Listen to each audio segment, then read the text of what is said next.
Alex Kidman, and today I'm taking a look at the Nokia 225 4G, and as you can see, it's a feature phone. It's another Nokia feature phone, or should I say HMD Global, the people who have the license to make Nokia phones. And the big thing about this particular Nokia feature phone is that it's cheap, really astonishingly cheap, in fact. Here in Australia, the Nokia 225 4G sells for just $79 outright.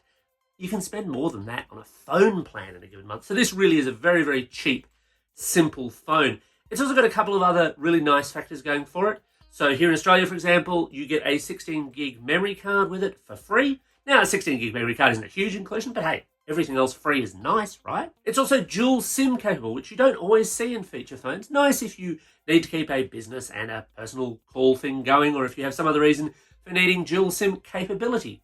Always quite useful.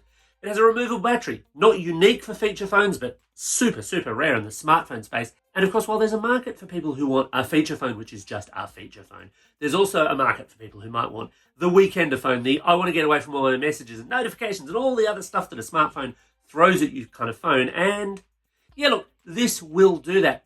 However, I can't help but feel, as much as I like HMD, Nokia's feature phones that they've released over the past couple of years, I can't help but feel that this one is a little bit of a step backwards. Let me explain why. There's nothing ostensibly wrong with the design. It's cheap, it's plastic, it comes in 3 different colours, so you can have a little bit of style personalisation.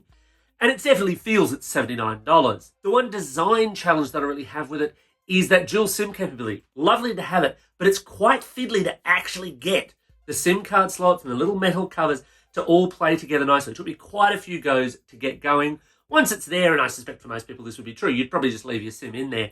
But it was more fiddly than it needed to be, I felt. There are bigger problems, though, when you actually start using it, because when you do, you start thinking, well, this is just another phone like the other feature phones. I mean, it does phone calls and it does text, and all of that stuff, by the way, is fine, absolutely fine. It also plays Snake, of course, because, hey, it's a Nokia phone. It wouldn't be a Nokia phone if it didn't play Snake. And in fact, it's got a whole bunch of other games in there as well. You get Facebook as well, and you get an internet browser. And look, the same challenges and problems for things like Facebook and the internet browser that were on the other phones are here too, because you're still using a predictive text keyboard. It's kind of slow and clunky, even if your 4G is quite good.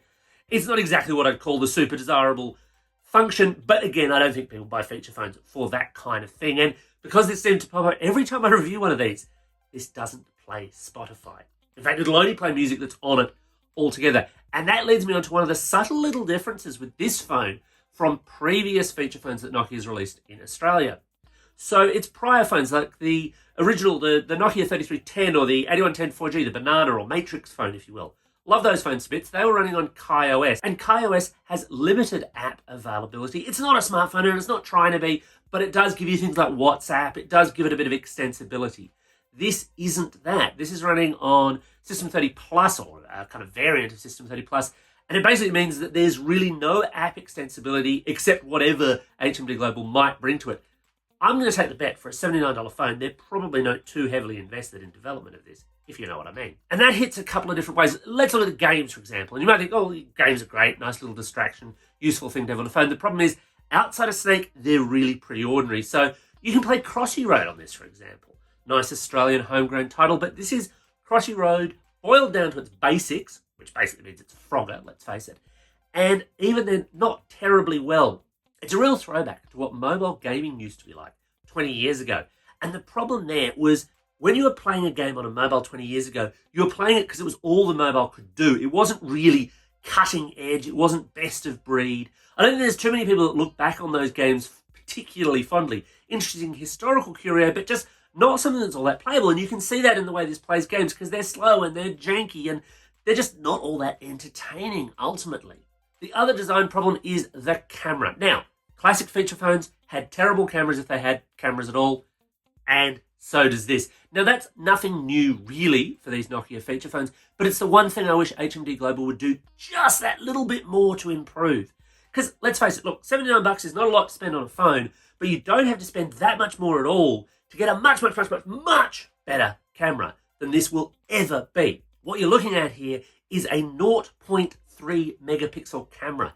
It's really low res. It blows out terribly even in normal daylight. Low light action, just forget it. It's functionally just not worth using. And look, camera modules with higher megapixel counts that are slightly better, really aren't that much more expensive, because you do see those in phones in the kind of $100 to $150 range even.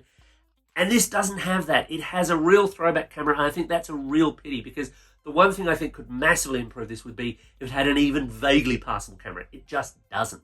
That use of the System 30 OS brings another point of difference to it. So while it's dual SIM, while it can access 4G, there's no Wi-Fi on board. And that has two effects. For a start, obviously, if you're using it where there's Wi-Fi around and you don't want to use your data, tough luck. You can't, because it'll never see a Wi-Fi network. But it also means it's not capable of being a Wi-Fi hotspot itself. And that was something I adored about those other Nokia phones. That, yeah, look, it's a feature phone and you can use it as that kind of getaway thing. But also, if you wanted to, you can just use its battery and use it as a simple hotspot for any other device you'd care to name. This will not do that. Despite potentially having two SIMs in there, all you'll ever be able to do with that data is pull data to the phone, not from it. And I think that's a big drawback. And the third final problem really is that those other Nokia phones still exist. They're still out there. And certainly a little bit of digging around, tiny bit of research really, I could find the 3310, admittedly, that's only 3G, or the 8110 4G for around the same asking price as this phone. And look, honestly, those are better phones than this is. I don't really get why HMD Global's gone down this path. I understand the need and desire to sell a small, cheap, affordable feature phone. And if all you want is a phone and text messaging, yeah, look, this will do that just fine. It's got that sort of Nokia design to it. It's fine. But at the same time, it's also a step backwards for what Nokia has been doing with this feature phone category. And I really, really wish they hadn't. I hope that they revert back to KaiOS for whatever their 2021 feature phone retro throwback will be. Anyway, those are my thoughts. What do you think of the Nokia 225 4G? Want to know more about it? Let me know in the comments below. Thanks for watching, and of course, don't forget to hit like and subscribe.